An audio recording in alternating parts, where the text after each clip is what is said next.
Assemblée des élus de Paris. Nous confessons l'évangile de Jésus-Christ.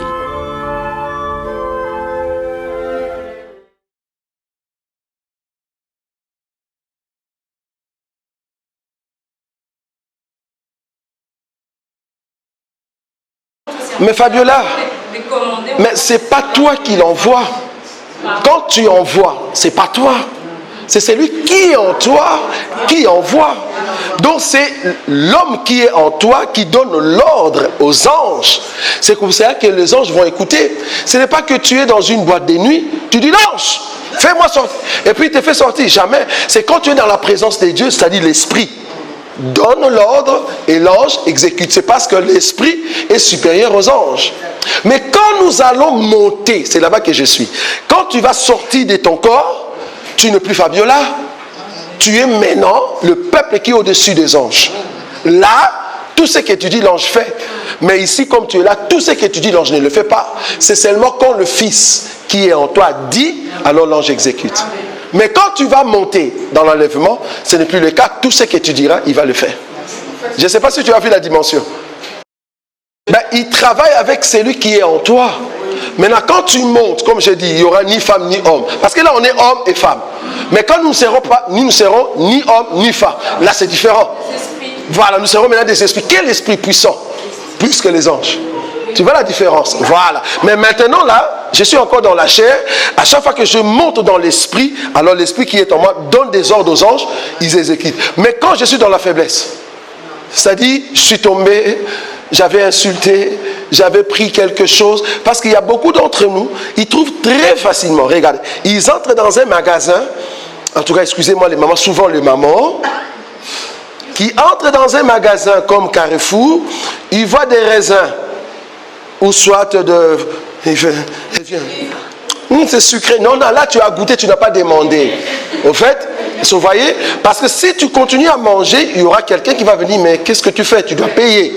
Tu vois, normalement, c'est une faiblesse de la chair, avec un esprit peut-être de dire, je prends, personne ne va rien me dire. Vous voyez, je peux boire, personne ne me voit.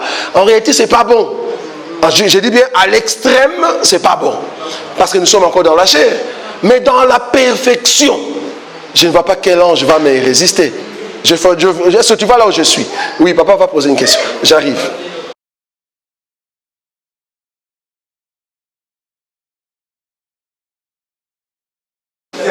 Voilà, les cultes des anges. C'est ça en fait. Voilà. Les cultes des anges. J'aimerais dire ici, quand on dit culte des anges, si on leur posait la question, citez-nous 5 noms des anges que vous connaissez. En tout cas, bibliquement parlant, en tout cas, selon moi. En tout cas, non, ange. Ah non, c'est mon ange. Parce que le mot ange veut dire quelque chose de céleste. Allons d'abord comme ça. En tout cas, bibliquement parlant, à part Gabriel et Michel, est-ce que vous connaissez encore un autre ange? Le nom d'un autre ange? Bibliquement, Raphaël? Ah, c'est quelle écriture? Donnez-moi cette écriture-là.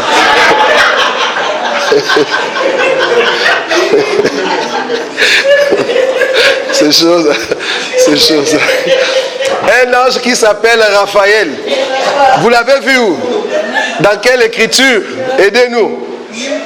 En tout cas, dans ma Bible, on me présente Gabriel et Michael.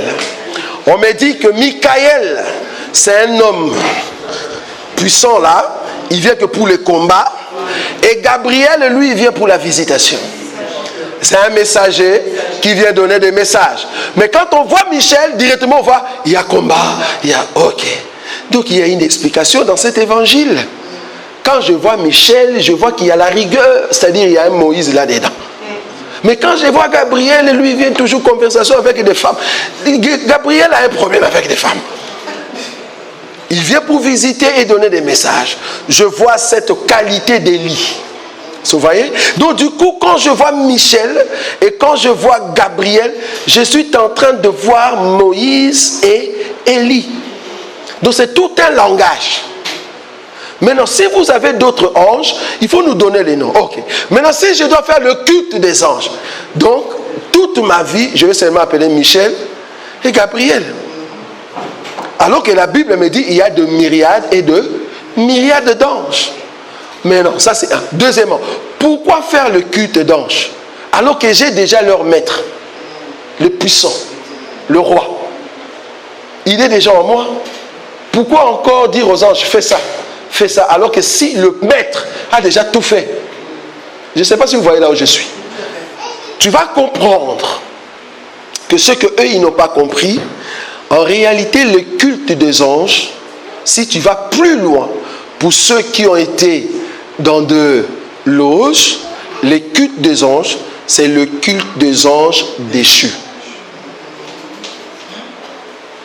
Ça s'appelle le culte des anges déchus. C'est un cours. Qui remonte Genèse chapitre 6, c'est ça? Genèse chapitre 6. Quand le fils des hommes ont vu que le fille des hommes était trop belle, ils sont partis pour faire des enfants. Tu vois là-bas? Maintenant, ils vont vous dire que ces fils de Dieu là, c'était au fait des anges qui ont connu de femmes et ils ont fait des géants. Normalement, ces cultes-là, là où on envoie des anges pour faire quelque chose, c'est vraiment le culte des anges déchus. Et c'est ce que les magiciens font. Il peut prendre un démon, il lui dit fais ça. Et cela se réalise. Mais il ne peut pas prendre Satan et dire à Satan fais ça. Mais il a le pouvoir de prendre un démon pour dire au démon fais ça. Mais nous, la différence avec ces gens-là, c'est que nous, Jésus, le Maître, a déjà tout fait. C'est à moi de croire. Ce que lui, il a déjà fait, je le déclare et je le vois. C'est ça la foi. La foi, c'est d'appeler à l'existence ce qui n'existe pas. Mais comment est-ce que je vais l'appeler? C'est parce que Jésus l'avait déjà réalisé. J'ai besoin de l'argent, je ne vais pas prier à l'ange. Pourquoi? J'ai pris le Seigneur Jésus. Je lève le nom de Jésus. Seigneur, c'est mon papa. Je dis, j'ai besoin d'argent. Tellement j'ai la foi, je le crois, que je verrai la chose s'accomplir. Je n'ai pas besoin de prier les anges. Ça va? Oui.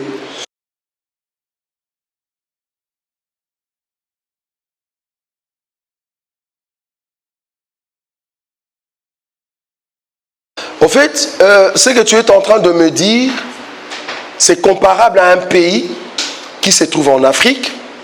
Et ce pays, dans ses journaux, news, au lieu de parler de choses, de ce qui se passe au pays, c'est-à-dire on tue les gens, mais il prend tout son temps de parler de la France. La France est un bon pays.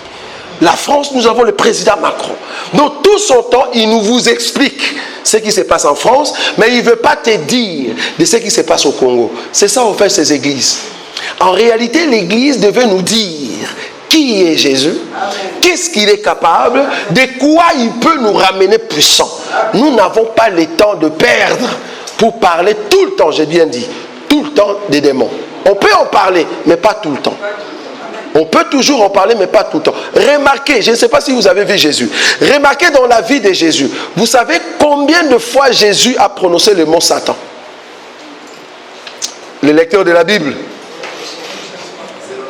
Bon, combien de fois Satan a rencontré Jésus comme ça face à face? Lecteur de la Bible, s'il vous plaît. Combien de fois? Pardon? Jeune. Et quoi encore? Satan, je parle de Satan. Non, Jésus, je parle de Jésus, pas Christ, Jésus. Lors de la tentation, la Bible dit Satan l'amena ainsi dessus, ça va? Là, Satan, face à face. Deuxième fois que Jésus a vu Satan comme ça, c'était dans le corps de Pierre. Il dit, ça c'est pas Pierre ça. Ça c'est Satan. Arrière de moi, Satan. Ah, donc ce n'était pas Pierre. La troisième fois que Jésus a vu Satan, c'était dans le corps de Judas. Il a dit à Judas, ce que tu as à faire, fais-le promptement. La Bible dit, quand Judas s'est levé, Satan est venu entrer. Parce que le jour où Satan était en train de tenter Jésus, l'Écriture dit ceci dans les livres de Luc. Quand Satan a utilisé 3 fois pour tenter Jésus, il n'a pas pu. La Bible dit, Satan est parti pour revenir à un temps favorable. Vous avez déjà lu ça? On va lire. Luc 4, c'est ça. Luc 4, on va lire ça. Regardez ce qui est dit là-bas. Luc chapitre 4, le verset 7. Non, 9. Luc 4, 9.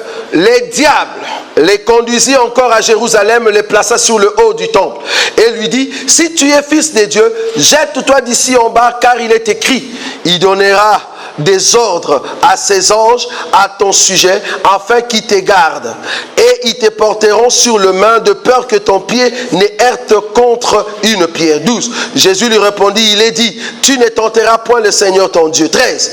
Après l'avoir tenté de toutes ses manières, le diable s'éloigna de lui jusqu'à un moment. Mais c'était quoi les moments favorables? Les moments favorables. Mais, merci. Lors de la Sainte Seine, les moments favorables, c'était de livrer Jésus. C'était ça les moments favorables. Que les diables devaient revenir pour livrer le Seigneur. Quand il était dans le corps de Pierre, ce n'était pas les moments favorables. Parce que Jésus l'a vaincu. Il faut que ça soit. Quand on dit moment favorable, donc Jésus devient faible, quoi. Là, je peux l'avoir. Tu vois? Quand est-ce que le diable a pu mettre la main sur notre Seigneur? Il a fait ça à partir de la table. Judas va sortir avec Satan dans son vie, et c'est comme ça qu'il va livrer le Seigneur, et on vient le chercher. Quand les gens sont venus, il a dit, c'est votre temps, le temps des ténèbres. Donc, je me laisse entre votre main. J'étais avec vous à Jérusalem dans des temples. Pourquoi vous ne m'aviez pas arrêté? Parce que ce n'était pas les temps. Maintenant, c'est votre temps, le temps des ténèbres. Je me laisse entre vos mains. Donc, les temps favorables, que Satan peut prendre l'agneau maintenant. Est-ce que vous voyez ça? 4 fois comment? Vas-y. Non, je pense que c'était 4 fois. Mais non, j'ai dit 3 fois. Parce que ça a commencé à partir de la table. Parce que là, Satan, nous voyons directement Satan entrer dans Judas. Donc, tout ce qui vient après, c'est dirigé par Satan. C'est-à-dire même quand les sacrificateurs sont venus pour le... C'est Satan qui dirige tout ça dans la vie de Judas. Mais là, c'est pas que Satan affronte Jésus. Ici, nous parlons d'affronter Jésus. Là, Satan affronte Pierre. Et puis, Jésus va prier pour Pierre.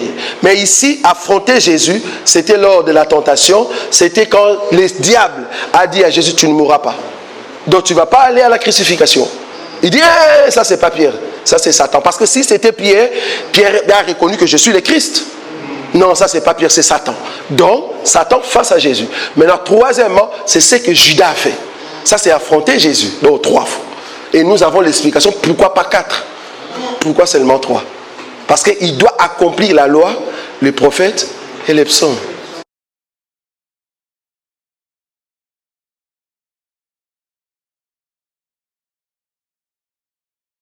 Ok, la Sainte Seine. La question c'est par rapport à la Sainte Seine. Est-ce que doctrinalement l'Église peut faire la Sainte Seine? Oui?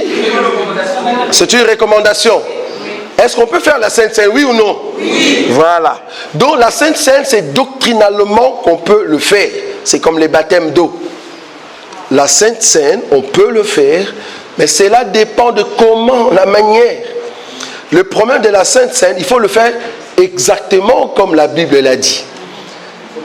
Donc c'est pas comme quand on était à l'église catholique, chaque dimanche, on nous donne cela. Et plus grave encore, c'est seulement lui qui boit le vin. Nous, on ne peut pas nous donner ces vins-là. Ça, c'était un problème. Normalement, chaque culte, merci maman.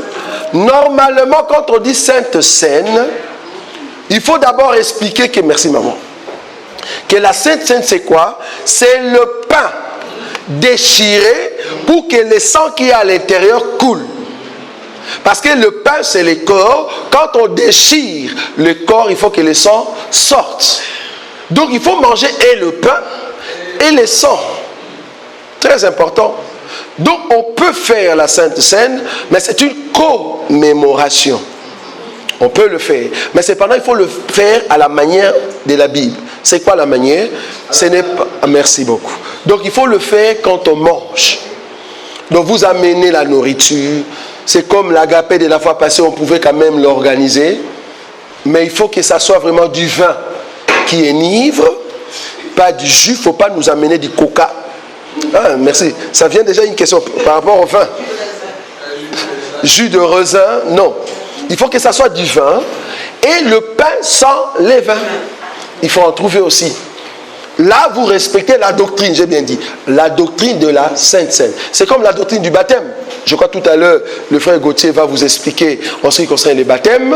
Les baptêmes, il y a 4 principes. Ah, mais non. Mais attends, pourquoi il attendit seulement les 4 principes là?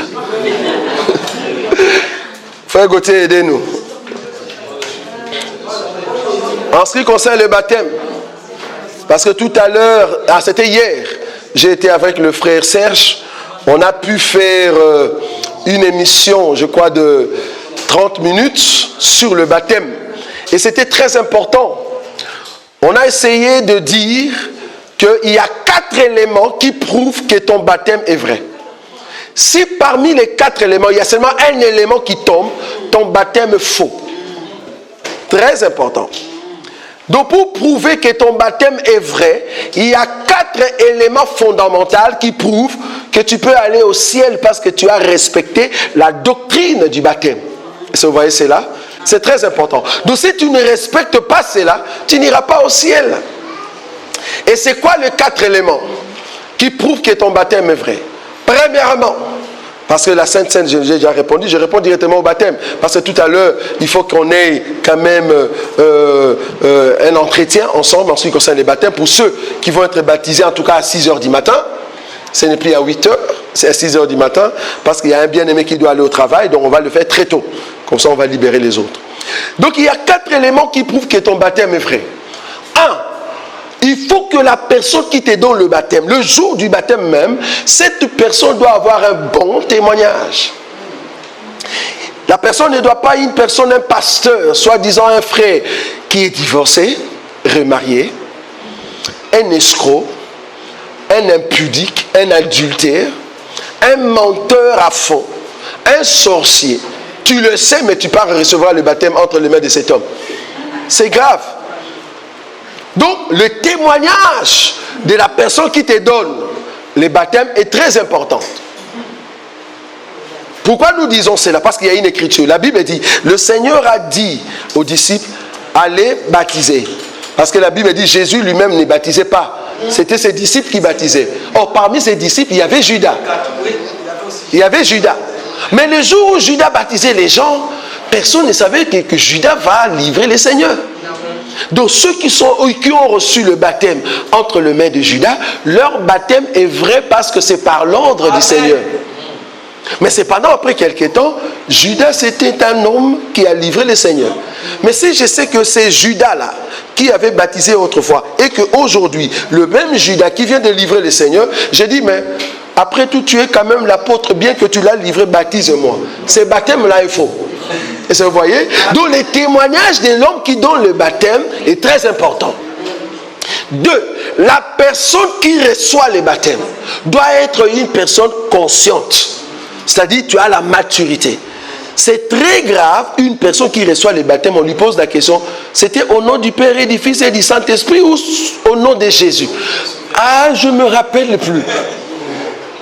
Donc, quelque part, il y a la conscience. Donc, tu n'étais pas conscient de ce que tu faisais. Moi, j'ai repris comme ça. Je ne sais plus. Ah non, attends. Je sais que c'était dans les assemblées des dieux. Et c'était dans une piscine. Mais je ne sais plus si c'était au nom du Père, du Fils et du Saint-Esprit. Ou soit au nom de Jésus. Ça, je ne sais plus. Là, la conscience, il y a un problème. Or, toute personne qui reçoit le baptême doit savoir que je l'ai reçu au nom de Jésus. C'est-à-dire la personne est consciente. La conscience joue. 3e élément, il faut que le baptême soit selon les modèles de la Bible. Pas sous les drapeaux. Il n'y a personne dans la Bible qui a reçu le baptême sous les drapeaux. Ah bon? Il n'y a personne. Sous les drapeaux. Il n'y a personne dans la Bible qui a reçu le baptême soit disant il faut passer par le feu. Ou soit entre les pieds du pasteur. Ou soit on te crache dessus. Il y a même d'autres qui ont reçu le baptême, il faut le fouetter à fond. J'aimerais bien voir cette personne qu'on fouette. Comment tu vas pleurer et après tu pleures avec ta chair et tu vas pleurer encore en enfer. Vous imaginez?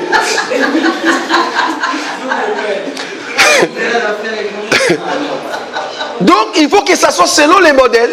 Or, selon les modèles, c'est quoi? Il faut que le baptême soit dans l'eau qui coule. Dans la Bible, il n'y a personne, je dis bien, personne qui a reçu le baptême dans une piscine. Il n'y a pas. Il n'y a pas. Cherchez. Il y avait des piscines au temps de Jésus, mais il n'y a personne qui a reçu le baptême dans une piscine. Amen. Pourquoi? Parce que nous avons l'explication de l'eau qui coule. La piscine, ça veut dire quoi? L'homme a pris de l'eau quelque part, il a mis un récipient et il a mis de l'eau à l'intérieur. Mais l'eau qui coule, c'est naturel. Ça dit l'eau qui a la vie. Il y a une source. Nous avons l'explication. Et il faut que ce baptême-là soit au nom de Jésus. Amen. Pas au nom d'un homme. Parce que si on te baptise au nom du Père et du Fils et du Saint-Esprit, comprenez que le nom du Père dans la Bible, c'est éternel. Le nom du Fils, c'est Jésus. Bon, en tout cas, le nom du Saint-Esprit, cherchez. Donc, en réalité, cet homme, si on doit le baptiser au nom du Père et du Fils et du Saint-Esprit, pour que ça soit correct, il devait être baptisé au nom de l'Éternel, au nom de Jésus et au nom du Saint-Esprit. On n'a pas encore les noms. Du coup, ce n'est pas juste. Mais quand Jésus a dit au nom du Père et du Fils et du Saint-Esprit, il expliquait le Dieu qui est dans le passé, le présent et le futur. Amen. Le Père, le Fils et le Saint-Esprit, il est le même hier, aujourd'hui et éternellement. Amen. C'est ça, le Père, le Fils, le Saint-Esprit. Alors, le Dieu là, des trois temps, s'appelle Jésus. C'est pour ça que les disciples, quand ils ont reçu le Saint-Esprit, ils disent, le Dieu là s'appelle Jésus. C'est pour ça qu'ils ont baptisé au nom de Jésus. Amen. Il n'y a personne qui a baptisé au nom du Père et du Fils et du Saint-Esprit. Jésus bégayait. Il parlait en parabole. Il faut être le fils de la maison pour comprendre son langage. On ne peut pas baptiser quelqu'un au nom de l'Éternel, au nom de Jésus et de Saint-Esprit, on ne connaît pas les noms. Ce n'est pas juste. Maintenant, quatrième élément qui prouve que ton baptême est vrai. J'ai dit premier élément, c'est l'homme qui te baptise. Deuxième élément, toi-même qui reçois le baptême. Troisième élément, ça doit être selon les modèles et au nom de Jésus. Quatrième élément, l'enseignement lié à ces baptêmes. Quel est l'enseignement lié à ces baptêmes? Ça ne peut pas être un enseignement kimbaguiste. Ça ne peut pas être un enseignement d'un Dieu qui est sorti dans un pays quelconque. C'est-à-dire Dieu s'est incarné dans la vie de ses prophètes. C'est pour ça que nous recevons le baptême au nom de ses prophètes. Non. Il faut que ça soit au nom de Jésus. C'est-à-dire l'enseignement, c'est présenter Jésus. Jésus qui s'est venu sur la terre, il est mort et ressuscité. C'est ça le baptême, l'enseignement. Amen. Maintenant, on te posera la question comme lors de l'émission, le frère Serge nous a posé cette question. Ah, mais le voleur à la croix, il est entré dans le ciel. En tout cas, bon, il sera avec nous au ciel, parce que beaucoup pensent que le voleur était parti au ciel. Nous disons non. En tout cas, là, il sera le plus malheureux de tous ceux qui sont morts. Parce que seul là au ciel, avec tous ces anges-là, il sera le plus malheureux. En tout cas, pour le moment, il n'y a personne au ciel, tout le monde se repose. On est désolé de tous ceux qui disent qu'on a vu mon loto. En tout cas, excusez-nous, en tout cas, mon loto se repose. Arrêtez ça. Donc le voleur à la croix, qui est au fait notre frère et qui va monter avec nous, quand la Bible nous certifie que le voleur va entrer sans passer par les baptêmes d'eau physique littéralement, et si vous dites voilà, le voleur n'a pas reçu le baptême, nous aussi nous pouvons en faire une doctrine pour que les gens ne reçoivent pas le baptême, alors tu n'as rien compris. Pourquoi ? Parce que dans la circonstance selon laquelle se trouvait le voleur, si tu veux être sauvé comme le voleur, on doit prendre sa circonstance. On vient te prendre toi. Nous allons te crucifier. Tout le monde ici, on prend la croix, on te met là-bas. Comme ça, tu vas mourir bientôt. Commence maintenant à croire que le Seigneur est ton Dieu. Et comme ça, tu vas entrer. Parce que si seulement tu te trouvais dans la circonstance de ces voleurs, c'est normal que tu ne reçoives pas les baptêmes parce que tu vas mourir après. C'est la même circonstance pour une personne qui est à l'hôpital, qui n'a jamais connu le Seigneur. Il est dans un soin intensif, qui va mourir très bientôt. Si la personne a été prédestinée par Dieu, le Seigneur va envoyer un homme, une personne qui va lui prêcher la parole de Dieu. La personne va croire. Sans recevoir le baptême, la personne va entrer. Parce que c'était une personne prédestinée. Mais ce n'est pas un cas qu'on peut en faire une doctrine. Non. Si tu es vivant comme nous, tu suis le modèle de Jésus, tu suis le modèle de Pierre, tu suis le modèle de Paul. Mais si tu es à l'hôpital, tu n'as jamais connu le Seigneur. Je dis bien, tu n'as jamais connu le Seigneur. Ce n'est pas que tu connais le Seigneur, tu refuses de prendre le baptême. Tu arrives au lit d'hôpital, tu dis, je veux mourir, je vais accepter quand même le baptême, mais c'est trop tard. Là, tu vas aller en enfer. Parce que quand tu étais en forme, tu ne voulais pas de cet enseignement. À moins que tu sois prédestiné. Si tu es prédestiné, gloire à Dieu. Mais si tu n'es pas prédestiné, tu vas rater. Donc du coup, la circonstance du voleur, tu ne peux pas en faire une doctrine. La doctrine biblique est que toute personne qui est vivante, en forme, doit passer par les eaux de baptême. C'est un modèle, un simple modèle. Je dis doctrinalement. C'est un geste simple, mais qui t'aide à te sauver toi, parce que tu respectes la parole de Dieu. C'est comme le foulard. Un geste simple, mais tu respectes la parole de Dieu. Donc si tu refuses à la parole de Dieu, alors que le Seigneur est passé par là, tous les disciples sont passés par là, il y a un problème, tu ne respectes pas la parole de Dieu. Est-ce que nous sommes d'accord? Est-ce qu'il y a une question là-dessus pour le baptême? Est-ce que quelqu'un ne veut pas recevoir le baptême parce que le Seigneur l'a convaincu que le baptême, tous ceux qui ont reçu le baptême vont aller en enfer? Merci beaucoup. La question du frère est de savoir, si tu reçois le baptême par culpabilité, on t'a poussé, c'est-à-dire ce n'est pas un baptême par conviction. Deuxième point, nous avons dit que la personne qui reçoit le baptême doit être conscient, convaincue qu'elle veut recevoir le baptême. Mais on ne peut pas te pousser pour prendre le baptême. Nous avons vu ça dans nos familles. C'est-à-dire nous avons grandi avec notre maman et voilà on vous amène. Yo, viens. Tu vas recevoir le baptême. Mais je ne comprends même pas c'est quoi le baptême. On t'amène directement. Prends le baptême. Vous voyez? Là, tu ne sais pas, au fait, la définition du baptême. Du coup, ce que tu reçois, ce n'est pas par la conscience. Il faut que ta conscience te pousse toi-même. Tu dis, ce que j'ai entendu, je dois vraiment prendre le baptême. Ça, c'est ta conscience. Or, le but ici du baptême, c'est quoi?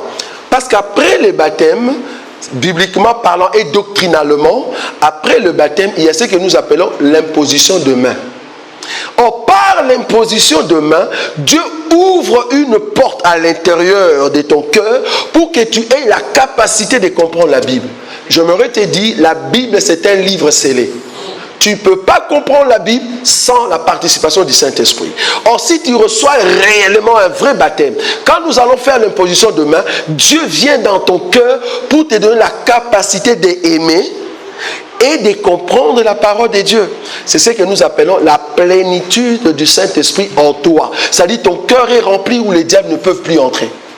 Vous voyez?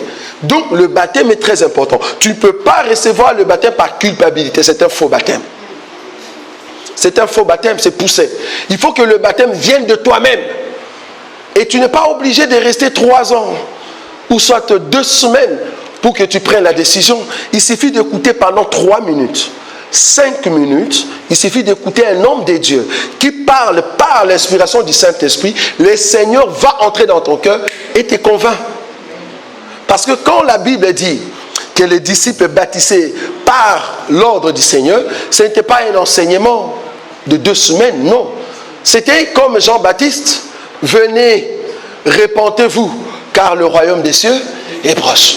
C'était quelque chose de simple. Si tu crois à cette parole, réellement, tu dis non, je ne veux pas rester dans mes péchés, je viens en fait recevoir le baptême. Et c'est là-bas que tu reçois le baptême parce que tu es convaincu en toi-même.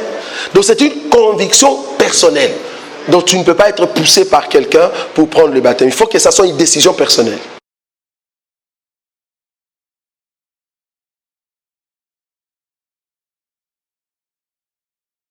Nous allons les transporter.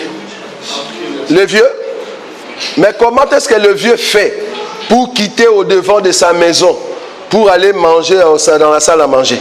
S'il y a des gens à la maison qui les transportent, nous aussi nous allons les transporter. Nous viendrons les prendre pour aller lui donner les baptêmes. Comme il a cru et qu'il n'est pas encore mort, nous allons les transporter. Il suffit seulement qu'il manifeste l'envie de recevoir le baptême, nous allons venir les chercher. Parce que le but ici, c'est de respecter la doctrine. À moins qu'il soit, en fait, sous le lit d'hôpital, comme le bien-aimé a dit, soins intensifs, ça c'est autre chose. Qui a des sons de tout ça, mais il faut que ça soit une personne prédestinée, je souligne ça. La prédestination est très importante. Si la personne est prédestinée, quand vous... Parce que sinon, ça sera facile pour que les gens aillent au ciel. Il suffit seulement d'aller dans l'hôpital. C'est où les soins intensifs? Ici. Ok, nous entrons. Toi, tu vas mourir. Reçois Jésus, reçois Jésus. Oui, mais c'est... Ok, va au ciel. Non, ce n'est pas le cas. Il faut que la personne soit prédestinée. Si la personne est prédestinée, si vous priez juste 2 minutes, la personne te dit, je crois. C'est tout. Parce que la personne est prédestinée.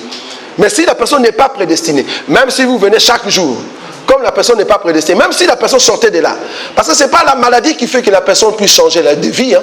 On a vu des gens qui avaient un problème de rein. On faisait des dialyses tout le temps. On croyait que la personne allait changer parce que le gouvernement belge lui a donné le rein. Et la personne, après avoir reçu le rein, le même jour, le Seigneur nous a envoyés là-bas. J'étais avec le frère. Le Seigneur nous a envoyés dans son lit d'hôpital. On arrive, on dit, ah, gloire à Dieu, on t'a amené le rein. Parce qu'il y a d'autres qui disent, c'est démoniaque, non?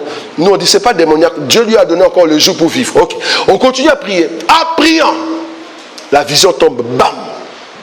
On t'a donné ça. Dieu pensait que quand il te donne ça, tu vas encore le servir. Au contraire, dans ton cœur, hier, quand tu as reçu ça, tu as dit, voilà les temps que je vais faire encore la prostitution. Et la personne dit ça, oui, et alors? Donc, ce n'est pas ça qui change la vie d'une personne, vous voyez? Donc, tu peux être à l'agonie, mais si seulement tu appartiens au Seigneur et que tu as été prédestiné, à l'espace de 2 minutes, tu entres au ciel. Mais si tu n'as pas été prédestiné, on peut prendre 2 mois, rien ne va changer, bien-aimé. Ça va continuer à la même chose. On ne peut pas prendre Dieu comme un médicament, c'est-à-dire automatiquement parce que tu as des maux de tête, mais prends les paracétamol. C'est-à-dire que tu seras guéri. Non. Dieu, c'est par la prédestination qu'il arrive à sauver son peuple. Ça va?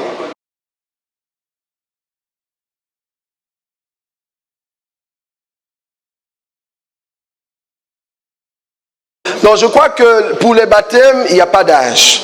La question, c'est de voir à la personne la conscience, la conviction. C'est pour ça que nous disons, nous ne pouvons pas dire tel reçoit les baptêmes. Non, ce n'est pas à nous de le dire. C'est à la personne elle-même. Parce qu'il y a d'autres qui vont recevoir le baptême, par exemple les enfants, parce qu'ils trouvent que c'est amusant. Voilà, il y a de vieux qui reçoivent. Moi aussi, tu vois, ils trouvent que c'est amusant en fait. Mais ce n'est pas une conscience. Je parle ici de la conscience. C'est-à-dire la conviction après avoir écouté. C'est comme Corneille. Corneille a écouté Pierre prêcher. La Bible dit, en écoutant, paf, le Saint-Esprit s'est manifesté. Alors Pierre a dit, mais s'ils ont déjà reçu le Saint-Esprit, pourquoi refuser l'eau du baptême? Donc c'est vraiment la personne qui prend la décision dans son cœur et dit, moi je vais prendre le baptême. C'est une décision.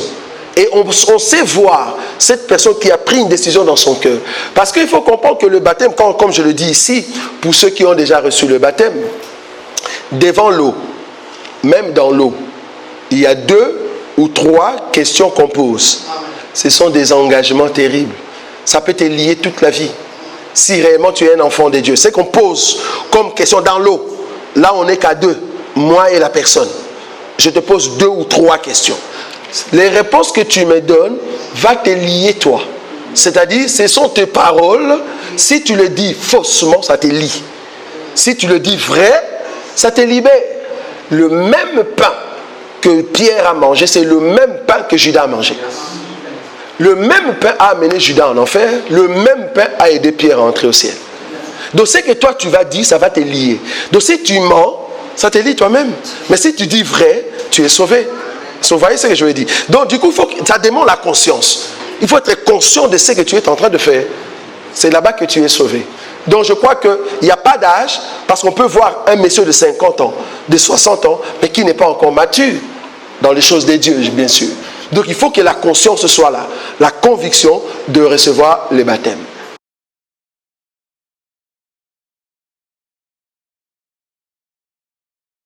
Ok, merci beaucoup. C'est-à-dire, là, si j'ai compris la question, les 4 éléments sont prouvés, valables. C'est-à-dire, il n'y a rien qui se perd dans sa tête. Tout est correct. Cette personne n'a pas le droit de reprendre le baptême. Cette personne a juste le droit, parce que après l'enseignement lié au baptême, cet enseignement c'est basique. Mais il y a un autre enseignement maintenant plus approfondi qui vient après. C'est-à-dire ça, c'est pas lié au baptême, mais c'est lié au salut. Tu vois? Bon, nous croyons que le baptême c'est aussi lié au salut, mais je parle ici de l'enseignement approfondi. Donc si la personne avait reçu les 4 éléments et que c'était vrai, nous disons Amen. Maintenant il faut rajouter après cela, maintenant les enseignements approfondis pour aller au ciel. Mais si les 4 éléments est prouvé, tu n'as pas le droit de recevoir le baptême. À moins que tu aies de doutes, c'est là-bas que je dis. Parce que ton baptême, tu ne peux pas douter de cela. Tu dois être convaincu que c'était bon. Donc si tu as des doutes quelque part, non, s'il te plaît, reprends. Comme ça, tu es à l'aise, du moins avec le Seigneur. Mais si tu n'as pas de doutes, parce que la Bible dit, heureux celui qui ne se condamne pas en ce qu'il a fait. Donc si ce que tu avais fait, tu ne te condamnes pas, gloire à Dieu, tu continues. Mais si tu trouves qu'il y a des doutes quelque part, tu dis, oh, non, je vais quand même reprendre. Reprends. Ce n'est pas un péché de reprendre le baptême. Tu peux le reprendre 2, 3 fois, 4 fois, du moins que ça soit le bon, et puis tu t'arrêtes. Ça va? Donc c'est ça le souci. Si tu veux répondre, gloire à Dieu. Mais si tu ne veux pas répondre, tu trouves que c'était bon, continue dans cette conviction, c'est gloire à Dieu. Nous ne manquerons pas de témoigner Dieu. Oui, maman.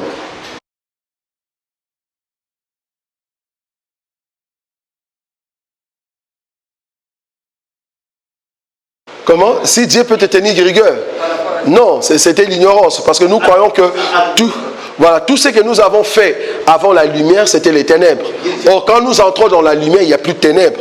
C'est ce que la Bible appelle le temps d'ignorance. Tout ce qui est dans le temps d'ignorance, Dieu ne tient plus compte. Parce que tu es maintenant dans la lumière. Dieu ne va pas te tenir rigueur parce que toi-même tu as reconnu que c'était le temps d'ignorance. Alors Dieu maintenant t'éclaire pour que tu marches dans la lumière. Donc c'est pas grave.